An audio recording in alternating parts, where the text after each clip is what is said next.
بالصلاة على النبي كده هنعمل أكلة سريعة في ثواني. بصلاية هندبلها ونحط عليها ملح وفلفل وتوابل، وننزل عليها بحتة من اللحمة المفرومة.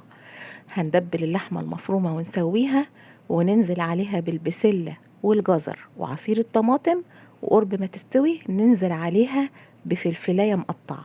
في الحلة التانية هنعمل شوية صوص أبيض، نحمر فيهم شوية دقيق مع شوية زبدة، وننزل عليهم باللبن، ونكون سالقين طبق مكرونة معتبر.